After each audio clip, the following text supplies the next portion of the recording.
안녕하세요. 오늘의 데일리 뉴스레터에 오신 것을 환영합니다. 최근 대한민국은 핵과 같은 대량 살상 무기 WMD 위협에 대응하고 특히 전략적 억제력을 강화하기 위한 새로운 군사 프로젝트를 시작했습니다. 이 프로젝트는 북한의 지속적인 도발과 지역 내 다른 국가들과의 군사 경쟁이 심화되는 상황에서 진행됩니다. 이 프로젝트의 핵심은 첨단 무기 시스템의 개발과 배치를 포함하여 전략 미사일 무기고의 확장과 업그레이드입니다. 대한민국은 현대적인 방공 시스템을 통해 방어 능력을 향상시키는 것뿐만 아니라 원거리에서 전략적 목표를 정확하게 타격할 수 있는 미사일 개발에도 중점을 두고 있습니다. 또한 대한민국은 정보와 감시 시스템을 개선하여 어떠한 적대 행위도 신속하게 감지하고 대응할 계획입니다. 이 프로젝트의 목적은 대한민국의 영토와 국민을 잠재적 위협으로부터 보호하는 것과 함께 지역 내 다른 국가들에게 대한민국이 어떠한 침략 행위에도 자위할 준비가 되어 있다는 강력한 메시지를 전달하는 것입니다. 이 프로젝트는 국가 안보를 강화하고 대한민국이 지역에서 군사 강국으로서의 위치를 확립하는 중요한 단계를 표시합니다. 동시에 국제적으로 도전적이고 불확실한 상황에서 평화와 안정을 유지하려는 대한민국의 약속을 반영합니다. 이 특별한 대한민국 프로젝트에 대해 더 자세히 알아보겠습니다. 한국 육군과 해군의 환상적인 콜라보가 탄생했다. 최근 국방부의 놀라운 발표에 북한은 물론 중국과 일본 등 주변국들까지 바싹 긴장하고 있습니다. 국방부는 14일 핵 WMD 위협 대응 등 전략적 억제 전력 확보를 위한 신규 사업으로 합동화력함을 건조할 것이라고 밝혔습니다. 국방부는 합동화력함은 대량의 함대지 미사일을 탑재해 지상 화력작전을 지원하는 함정이라면서 국내 건조로 2024년 내 추진해 2020년대 후반 23척 전력화할 것이라고 설명했습니다. 합동화력함은 움직이는 미사일 탄약고라 불리는데 중형 미사일을 가득 싣고서 적의 기지를 공격하는 무시무시한 위력을 가지고 있습니다.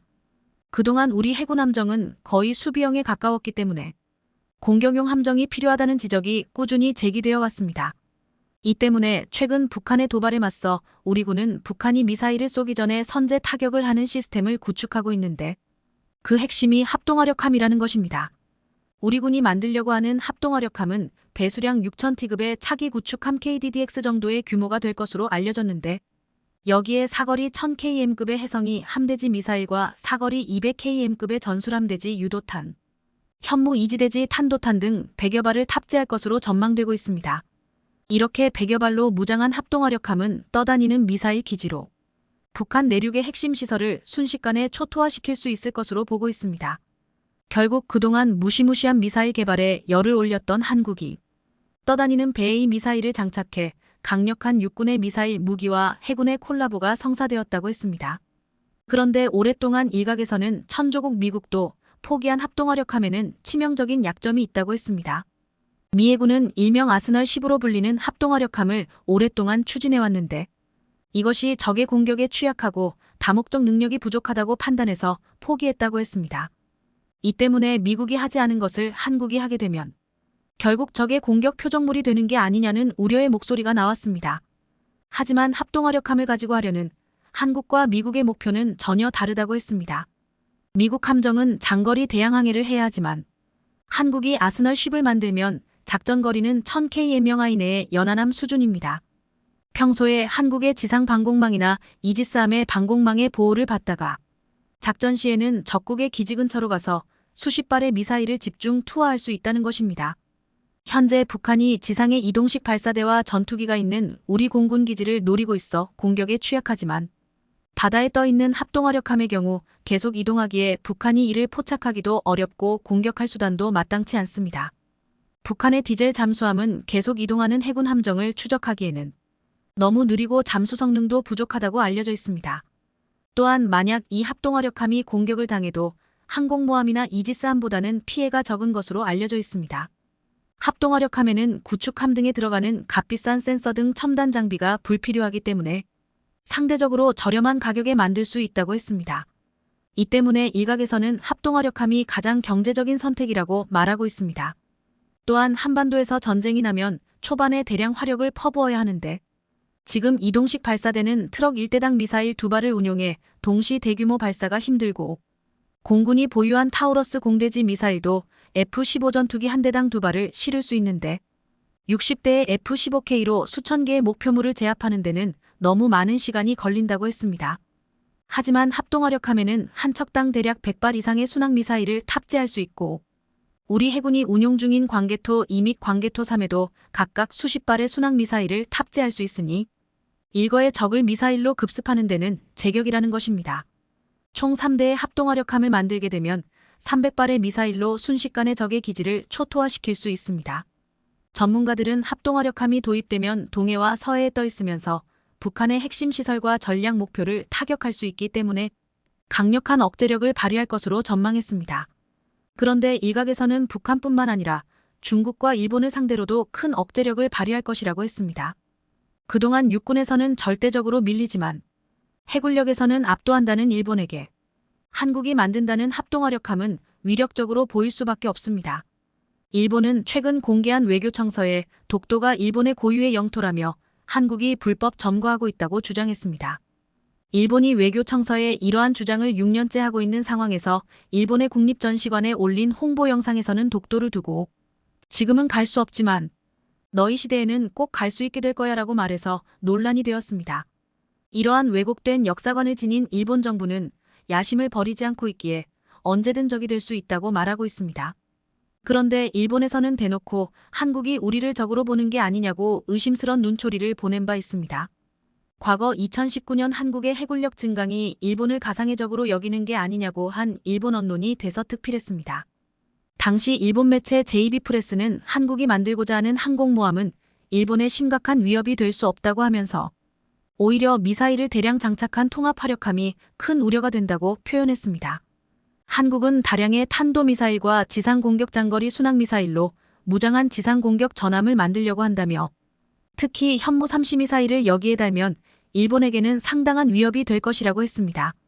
일본은 최근 3조 7천억 규모의 장거리 미사일 개발 계약을 체결했습니다.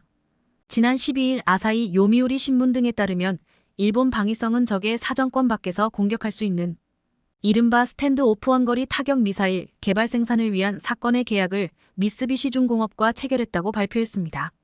미쓰비시 중공업이 생산하고 육상자위대에 배치된 12식 지대함 미사일은 최대 사거리가 현재 약 200km인데 일본은 이를 1000km 수준으로 확장하겠다는 계획입니다. 또한 해상자위대 잠수함에서 발사할 수 있는 장거리 미사일 개발을 올해부터 2027년 말까지 완료하는 것을 목표로 개발한다고 했습니다. 하지만 이를 개발한다고 하는 미쓰비시 중공업은 일본이 무기 수출을 허용하면서 해외에 무기 수출을 확대하려고 했지만 완벽하게 수출 시장에서 외면당하고 있습니다. 지난 2월에는 10조를 투자한 일본 첫 제트 여객기에서 일본의 기술을 고집하려다가 실패하고 사업에서 철수했습니다.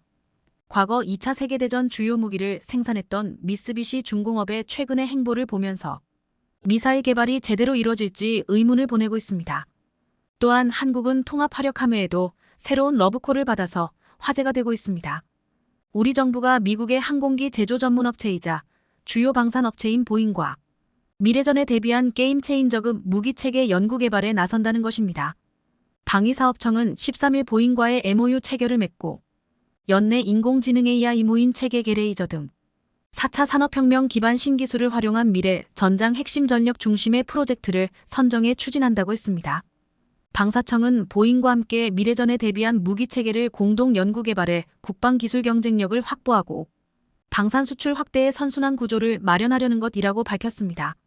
또한 앞으로 한국 기업의 소재 부품 장비 기술력을 보잉에게 소개하고 항공우주용 반도체, UAM, 디지털 생산 시스템 등 공동 연구 개발 R&D 양해각서 MOU 체결 및 실무협의체 구성도 제안했다고 했습니다.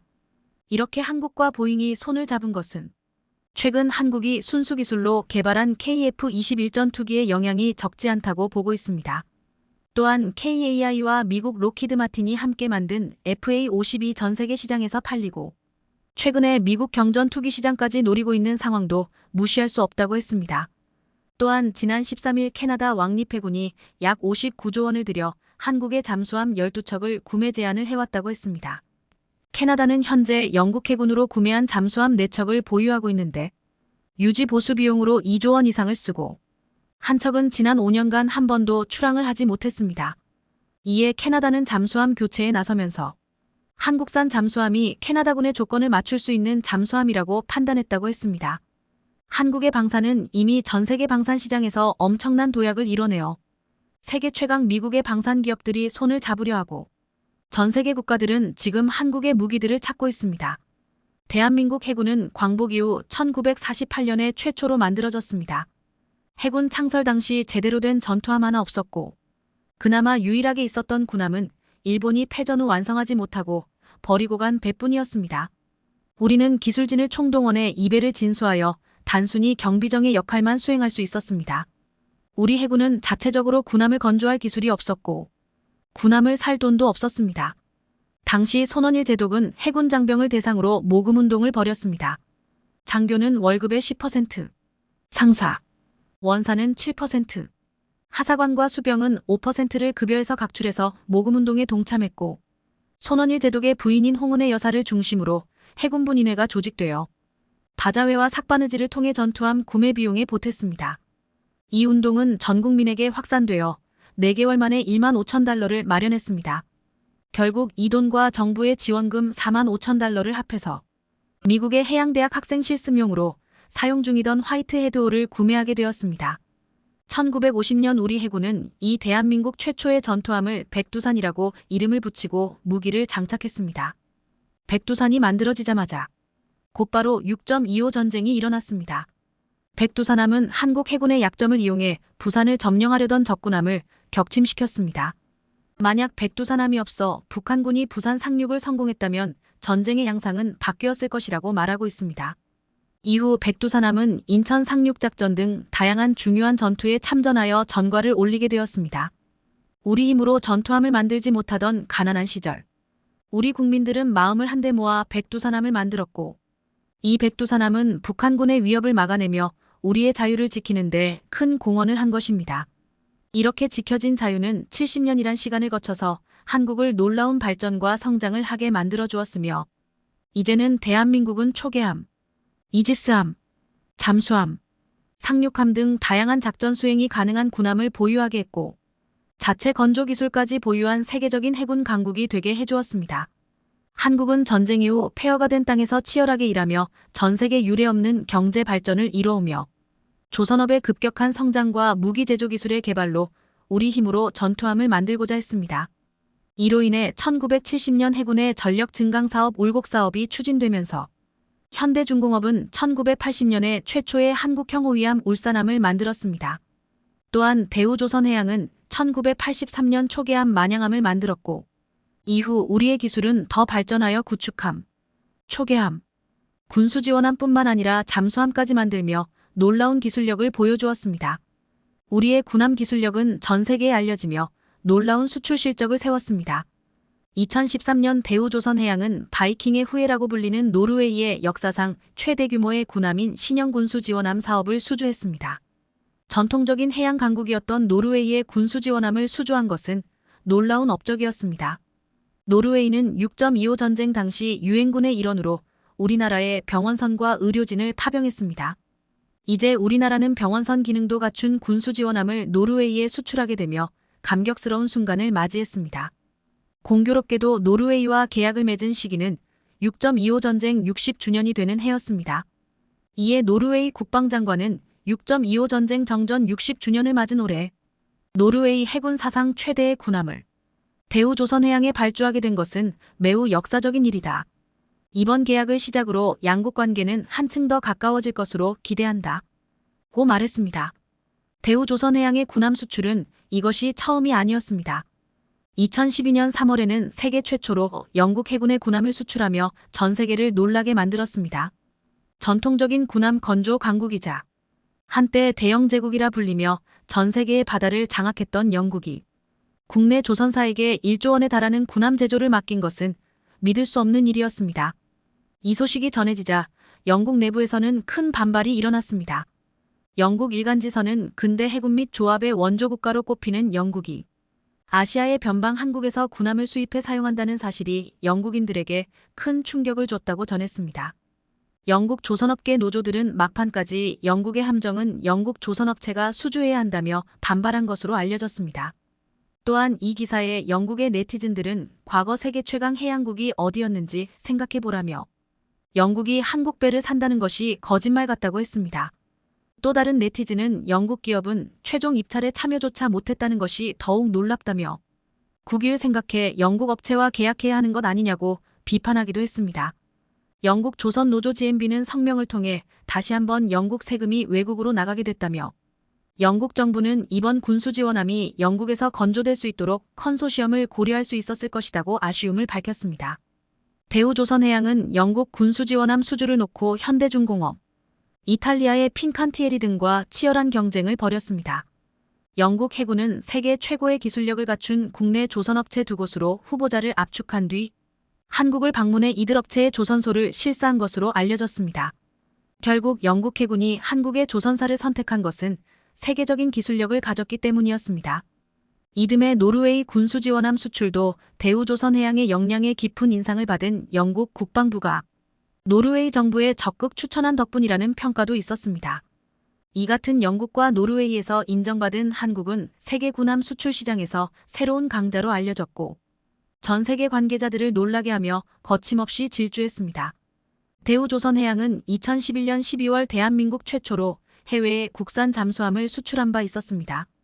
당시 대우조선해양은 인도네시아 국방부로부터 1,400톤급 잠수함 3척을 11억 달러에 수주하며 국내 최초 잠수함 수출 달성과 역대 방산 수출 단일 계약 사상 최대 규모 기록을 갈아치우며 대한민국 방위산업의 역사를 새로 썼습니다.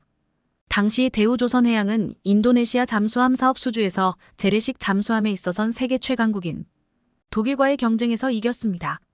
이것은 세계를 놀라게 하는 사건이었고 대한민국이 군함 시장의 신흥 강자로 스포트라이트를 받게 했습니다.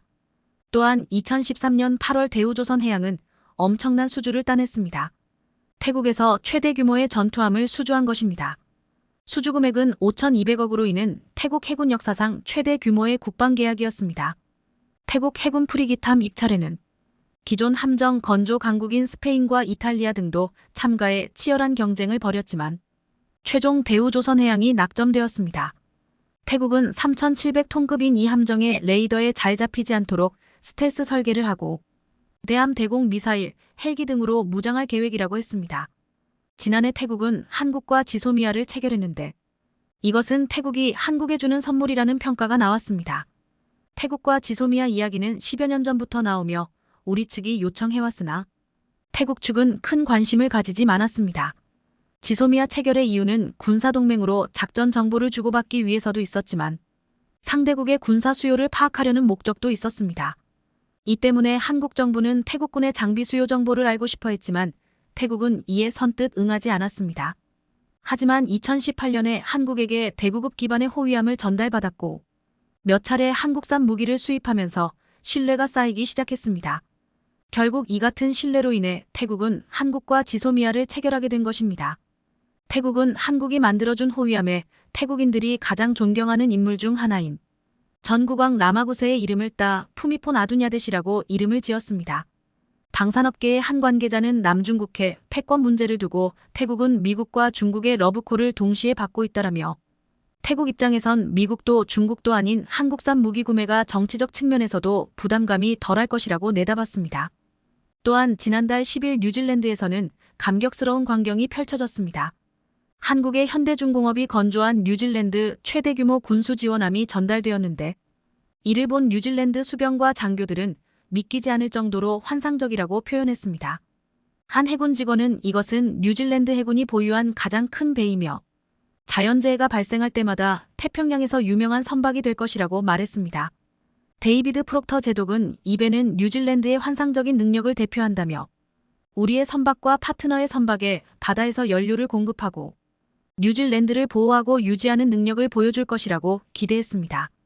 군수지원함 아오테아로함은 현대중공업이 2016년 7월 뉴질랜드 해군으로부터 수주한 것으로 길이 173m, 폭 24m 크기의 뉴질랜드 해군 역사상 최대 규모였습니다. 이 배를 전달하면서 뉴질랜드 해군뿐만 아니라 우리 또한 감격스러웠던 점은 6.25 전쟁 시 우리나라의 군함을 파병했던 뉴질랜드에 기술력을 앞세워 성공적으로 건조한 군수지원함을 우리가 수출했다는 점 때문이었습니다. 뉴질랜드 정부는 한국 기업의 뛰어난 기술력으로 건조를 무사히 마치고 군수 지원함을 인도한 것에 감사를 표했습니다. 지난 5월 경남 거제의 대운 조선해양조선소에서는 놀라운 광경이 연출되고 있었습니다. 전라좌수사 이순신 장군이 이끄는 조선수군이 임진왜란 발발 이후 첫 승리를 거둔 이곳에서 한국 해군력의 정수인 잠수함과 수상함이 건조되고 있었습니다. 이순신 장군이 승전보를 울린 옥포 앞바다에서 한국 해군의 비전인 해양강국, 대양해군의 꿈이 이어지고 있는 것이었습니다. 함정 건조장에는 장보 고급 1.200톤 잠수함 박위함이 시야를 압도했습니다. 박위함은 2000년 환태평양 합동 군사훈련 RIMPAC 리팩에서 적 함정 11척을 격침하고 훈련 종료 때까지 단 한 차례의 공격도 받지 않고 유일하게 생존한 기록을 세운 날카로운 창이자 방패였습니다. 또한 맞은편에는 박위함을 압도하는 크기의 검은색 고래가 잠자고 있었습니다. 이 선박은 우리나라 최초로 건조된 3000톤급의 잠수함으로 21세기 거북선이라 불리는 도산 안창호함이었습니다. 이 잠수함은 길이 83.3m, 폭구 9.6m의 거대한 크기를 자랑하며 수중 최대 속력도 20노트에 달하는 것으로 알려졌습니다. 도산 안창호함은 탄도미사일을 발사할 수 있는 6개의 수직 발사관 VLS를 장착해 사거리 500km 이상의 현무의 비탄도미사일 탑재하며 잠대지 미사일인 국산 해성 3화, 미국제 대한미사일인 하품 미사일 등도 탑재하는 것으로 전해졌습니다. 여기에는 국내 개발 핵심 장비가 탑재되고 탑승 인원이 늘어나고 수중 잠항 기간도 대폭 길어진다고 했습니다. 대한민국은 도산 안창호함을 진수함으로써 잠수함을 독자적으로 설계하고 진수한 10여 개 국가 대열에 합류했습니다. 한국은 이제 세계적인 전투함을 만들며 해양강국으로 발돋움하고 있습니다. 과거 이순신 장군이 만든 거북선은 세계 해군 사상 7대 명품 군함에 꼽히며 조선시대부터 우리는 미국, 영국 등의 군함들과 어깨를 나란히 할 정도의 기술을 가지고 있었습니다. 앞으로 대한민국은 이순신 장군의 후예라는 패기를 가지고 전 세계 바다에서 강자로 다시 설 예정입니다. 최근 한국의 K2 전차와 K9 자주포가 폴란드에 인도되며 크게 환영식이 열렸습니다. 그 자리에는 폴란드 대통령과 각종 고위 관계자들이 모두 나와 한국의 명품 무기들을 반갑게 맞이했는데요. 폴란드 대통령의 한마디 한마디가 한국어로 통역되며 한국을 극찬하는 발언들이 폴란드에 크게 울려 퍼졌습니다. 특히 폴란드 대통령은 4개월 만에 초도 물량을 보낸 한국의 빠른 배송에 매우 놀랐다는 반응을 보였습니다. 그리고 폴란드는 앞서 K2, K9 이외에도 4조 원대의 FA-50 경공격기 48대 계약을 맺은 바 있는데요. 그런데 수출 이행 계약을 맺은 지 2달 만에 계약금의 약 30%에 해당하는 1조 2천억 원 9억 달러를 선수금으로 즉시 지불하면서 그동안 폴란드가 돈이 없을 것 같다는 우려의 목소리가 한순간에 들어갔습니다. 통상 10% 안팎 낀 무기 수출 계약금의 선수금을 30%까지 높여 지불한 것은 굉장히 이례적인 것입니다. 그만큼 폴란드의 현재 안보 상황이 시급하며 러시아의 위협에 빠르게 대응하기 위해 한국의 빠른 도움이 절실히 필요한 것입니다. 폴란드 측은 선수금을 통상 수준보다 많이 지급하는 대신 납기를 준수해 줄 것을 요청한 것으로 알려졌습니다. FA-50의 경우 12기가 먼저 내년 하반기에 폴란드에 인도되고 나머지 36대는 2025년 하반기부터 2028년까지 순차적으로 인도될 예정입니다. 폴란드는 KAI와 FA-50의 한국형 유도폭탄 KGGB 및 미국의 중거리 공대공 미사일, 암람 AMRAAM 장착 등 성능 개량 사업을 별도 추진하는 방안도 검토하고 있습니다. 폴란드 공군의 요구도를 반영해 KAI가 납품할 FA-50PL 형상은 현존하는 최고 사양의 FA-50 성능 개량 형상이 될 전망인데요. 게다가 폴란드는 자국 내에 물류 허브 로지스틱스 허브를 짓고 FA-50 조종사 양성용 국제비행훈련학교 설립과 정비체계 추가 수출도 한국 측과 논의하는 것으로 알려졌습니다. 그런데 FA-50뿐만 아니라 폴란드가 한국이 개발 중인 KF-21까지 폴란드 내에서 생산하고 싶다는 입장을 밝히면서 관심이 모아지고 있는데요. 그래서 이미 FA-50 도입 계약을 체결한 폴란드가 KF-21을 추가 도입할 것이란 기대가 커졌다는 평가가 나오고 있습니다. 동유럽 매체인 비셰그라드 24 등에 따르면 폴란드 여당인 법과정의당 PIS의 미하우 야흑 최근 한국의 4.5세대 전투기 KF-21이 폴란드 개량형 KF-21PL으로 폴란드 내에서 공동 생산될 가능성이 높다고 말했습니다. 야흐 의원은 폴란드 여당의 3선 의원으로 폴란드 국방위원회 의장을 지내 이번 발언에 무게가 실리고 있는데요. 폴란드 정치권 내에서 KF-21 도입 관측이 제기된 것은 이번이 처음입니다.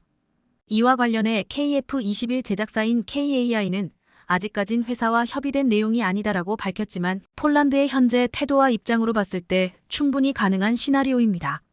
그런데 폴란드 정치권뿐만 아니라 폴란드 국영 방산업체까지 나서면서 실제로 KF-21 공장이 폴란드에 생길 가능성이 높아지고 있습니다. 폴란드 최대 국영 방산업체인 PGG 흐바웻 회장도 KF-21 프로젝트에 참여할 수 있으면 기쁠 것이라며 한국 측이 KF-21과 같은 새로운 세대 전투기 연구개발 사업에 폴란드가 일정 부분 책임을 맡도록 한다면 영광일 것이라고 말했습니다. 현재 인도네시아 KF-21 사업에서 후순위로 밀리자 이렇게 폴란드에서 대신 사업 참여에 적극적으로 나서고 있는데요. 폴란드 측 고위 인사가 한국 언론과의 인터뷰에서 KF-21 사업 참여 의향을 공식적으로 밝힌 것은 처음입니다. 게다가 흐바웻 회장은 KF-21 생산 라인을 폴란드에 세운다면 EU의 일원으로 우리 인접국에 강하게 판매를 제한할 수 있을 것이라며 자신감까지 드러냈는데요. 이에 일부 군사 전문가들은 폴란드가 KF-21 일부 수량을 주문하고 옵셋절 충교역으로 일부를 현지 생산하는 한국판 FMS 대외 군사 판매로 사업을 추진하는 것도 하나의 방안이 될 수 있을 것이라고 말했습니다. 지난 7월 초도 비행에 성공한 KF-21 사업은 인도네시아와 공동 개발 형태로 진행 중이지만 인도네시아가 개발 분담금을 거의 지불하지 않아 논란이 일고 있는 상태입니다. PGG는 31개 방산업체를 산하에 두고 있으며 국내 업체들과 이번에 폴란드 수출이 결정된 무기들의 현지 생산 문제를 협상 중인데요. 폴란드 국방부 고위 관계자도 미국 독일제 대신 한국제 무기 대량 도입을 결정한 배경에 대해 유례없는 신속한 공급 조달 속도와 기술 이전에 적극적이었던 점 등을 꼽았습니다. 이번에 K9의 로켓 배송을 보고 감격의 눈물을 흘릴 정도였는데요. 부족한 전력을 수개월 내에서 제공할 수 있는 나라는 한국뿐이었다는 것입니다. 이참에 목리를 부리고 있는 인도네시아를 제외하고 폴란드로 갈아타는 게 베스트인 것 같은데요. 그런데 한국은 생산과 공급 속도만 빠른 게 아니고 무기 자체만으로도 세계 수출 시장에서 경쟁력을 갖추고 있습니다. 한국이 개발한 한국형 전투기 KF-21 보라매의 기술적인 우수성은 시험비행 조종사들 사이에서도 이슈인데요. 해외에서 만든 항공기를 생산하는 수준에 그쳤던 한국이 직접 만든 AESA 레이더를 포함한 핵심 부품을 직접 개발해 4.5세대 전투기를 만드는데 사실상 성공했다는 점에서입니다. KF-21과 관련해 충격적인 발언이 나온 것입니다. 사천에서 만난 SATP 시험비행 조종사협회 풀린 부회장은 앞서 캐나다 왕립공군에서 시험비행 조종사이자 전대장으로도 복무했으며 특히 미국의 F-35 라이트닝 II의 개발에 참여한 인물입니다. 그야말로 시험비행 조종사, 비행기 개발자로 산전수전을 겪은 인물입니다. 최근 풀린 부회장은 사천을 찾아 KF-21 비행을 참관했습니다. 기체 실물을 직접 둘러보는 시간도 가졌는데요. 풀린 부회장은 KF-21 이 이야기가 나오자 인터뷰에서 KF-21 보라매가 비행하는 모습을 직접 봤다. 입을 쩍 벌릴 정도로 놀랐다. 정말 이른 시일 내에 하늘을 나는 전투기를 잘 만들어냈다는 생각이 들더라면서 시작부터 첨단화된 전투기 개발 시스템에 매우 놀랐다고 전했습니다.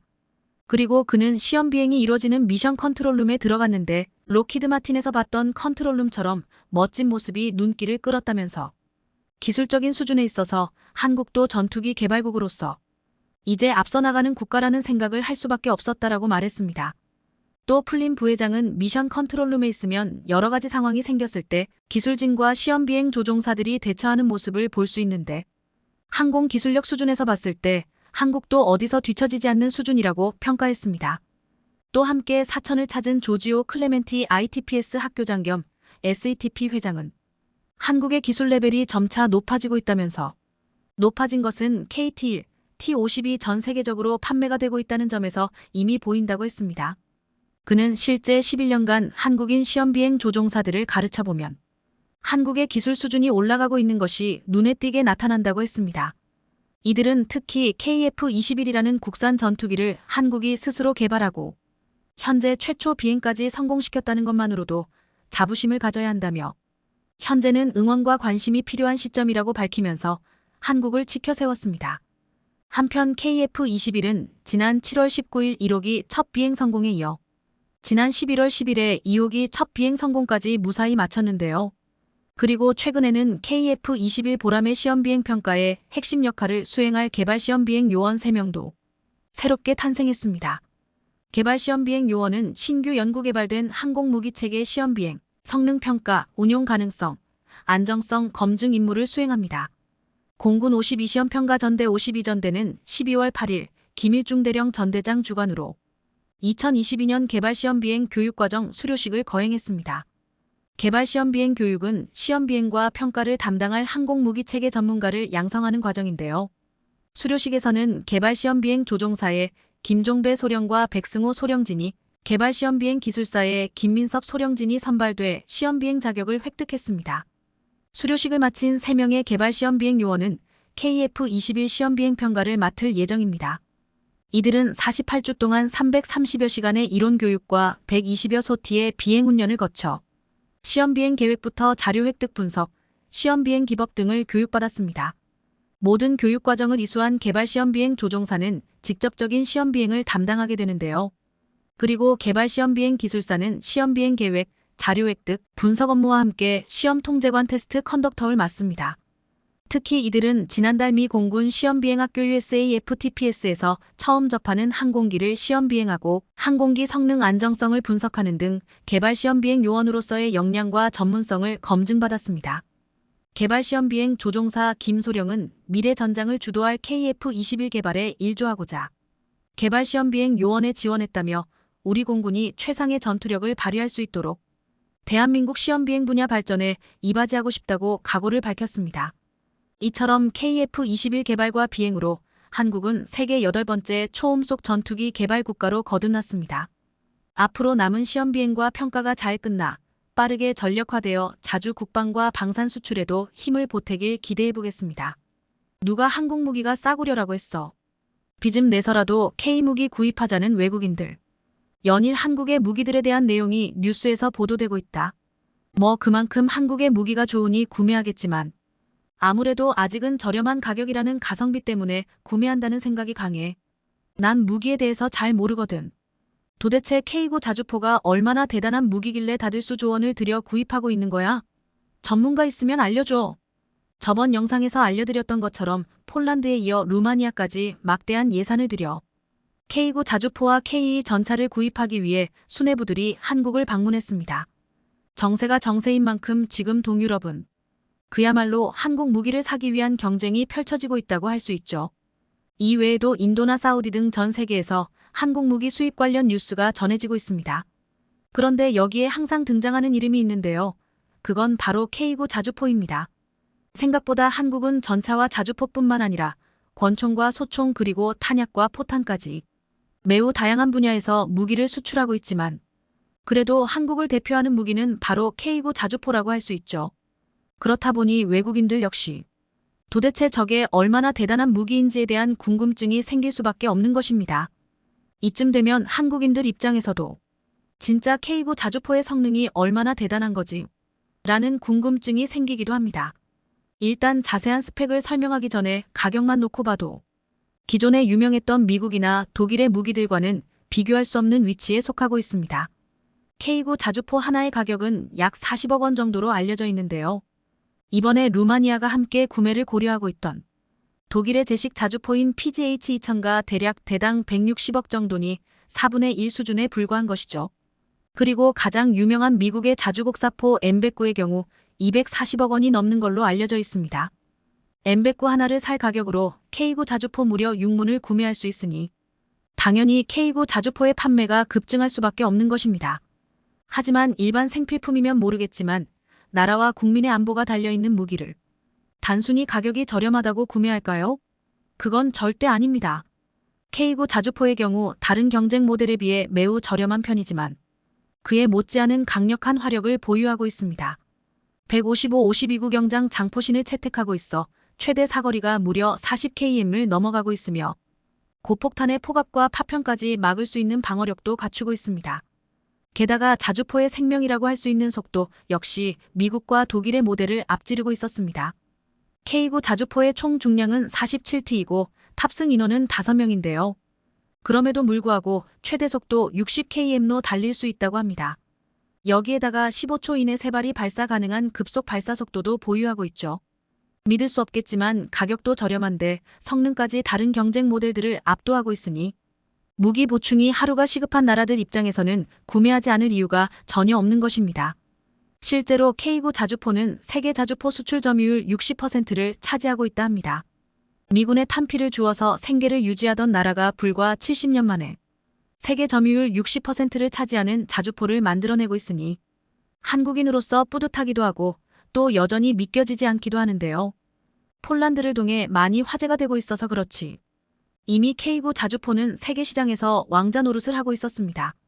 K9 자주포는 튀르키예를 시작으로 핀란드, 노르웨이, 인도, 에스토니아, 호주, 이집트, 폴란드 등 전 세계에 1000여 문을 넘게 수출하며 세계 자주포 시장에서 절대 강자로 자리매김하고 있습니다. 이미 세계 시장의 절반 정도를 장악했다는 평을 받고 있는데요.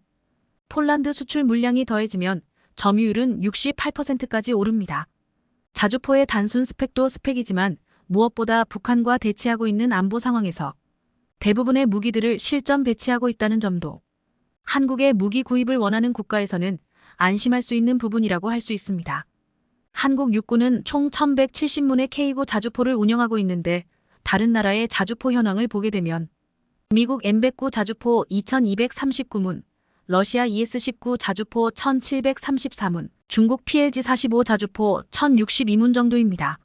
즉 한국보다 훨씬 넓은 땅을 가진 나라들과도 견줄 수 있는 상당한 양의 자주포를 한국에서는 실전 운용 중인 것입니다. 특히 K9 자주포가 2010년 연평도 포격전에서 북한의 선제 공격에 즉각 응사한 것도 신뢰도를 높였다는 평가를 받기도 했죠. 아무래도 수입을 하려고 실사를 하러 여러 국가의 관계자들이 한국에 왔을 때 실제로 한국의 군인들이 쓰고 있는 것을 보면 도움이 될 수밖에 없는 것입니다. 한 가지 재밌는 점은 그래서인지 K9 자주포를 구매한 나라들은 대부분 추가 구입을 원한다는 것인데요. 최근 에스토니아 군 당국은 2018년 K9 자주포 12문 도입에 이어 지상군 전력 강화 차원에서 추가 도입을 추진하고 있습니다.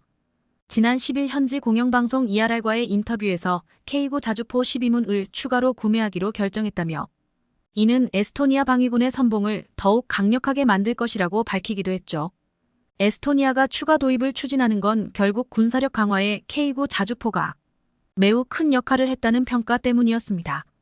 앨런 레이드마 EDF 제1보병여단 포병대대 사령관은 한국의 무기 시스템은 기존의 견인과 이동식 포병 무기 시스템에 추가된 중요한 요소이며 우리의 전투 능력 향상에 크게 기여했다.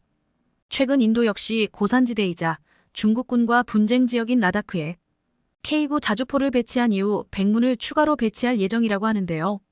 중국 위협 증가에 대응할 방안으로 제일 먼저 K9 자주포를 추가로 사들이게 된 것이죠. 이미 300문의 K9 자주포를 도입한 바 있는 인도군은 라다크에서의 성능 평가가 입증되자 중국 제함용으로 배치한다는 계획이라고 합니다. 그런데 K9 자주포와 항상 쌍둥이처럼 같이 거론되는 무기가 있는데요. 그건 바로 K2 전차입니다. 일명 흑표전차라고도 불리는 K2 전차는 미국의 에이브럼스 M1A2, 독일의 레오파르트 전차와 경쟁 모델이라고 할 수 있습니다. 세계 시장에 수출되기 시작하면서 그 판도는 바뀌기 시작했죠. 그만큼 외국에서는 한국이라면 일상생활처럼 일어나는 일들이 거의 불가능하다고 할 수 있는데요. 일단 산악지형인 한국에 맞춰 제작됐기 때문에 전 세계 모든 나라에서 최고의 성능을 발휘할 수 있다는 게 가장 큰 매력으로 뽑히고 있습니다. 이외에도 사격 목표 자동 추적과 피하 식별 장치 등 한국이 자랑하는 첨단 시스템까지 모두 탑재되어 있어 한국 무기에 관심이 있는 나라들은 웬만하면 구입 목록에 올려놓는 걸로 알려지고 있습니다. 그리고 실제 전문가들과 K2 전차를 구입해 실전에 배치 중인 국가들의 분석에 따르면 미국의 에이브람스 등 경쟁 모델들에 비해 높은 성능을 갖추고 있다 전해지고 있습니다. 사실 2008년 처음 K2 전차가 언론에 공개됐을 때 단순 수치만 비교하더라도 미국이나 독일의 전차보다 높은 성능을 자랑하고 있었지만 대부분 믿지 않는 분위기였습니다. 무기라는 게 아무래도 실전에서 막상 사용하면 단순 수치는 크게 의미가 없어지는 경우도 많고 그만큼의 성능을 발휘하지 못하는 무기들도 많기 때문이죠. 게다가 2008년 한국의 방산산업은 지금과는 달리 그 누구도 크게 관심을 가지지 않는 수준이었습니다. 하지만 조금씩 실전에서의 데이터가 쌈이자 과장이 아니라 정말로 세계 최정상급 전차라는 사실이 밝혀진 것이죠. 그러자 K9 자주포와 마찬가지로 K2 흑표 전차의 구입 요청 역시 쇄도하기 시작했습니다. 현재 K2 전차는 폴란드에 이어 노르웨이 방산 시장 진출을 앞두고 있습니다. 이와 함께 폴란드 추가 수출까지 연내 구체화될 전망인데요. 현대로템이 노르웨이에 공급하는 K2 전차 초도 물량은 폴란드 1차 물량보다 조금 작은 3조 원 규모로 업계는 보고 있습니다.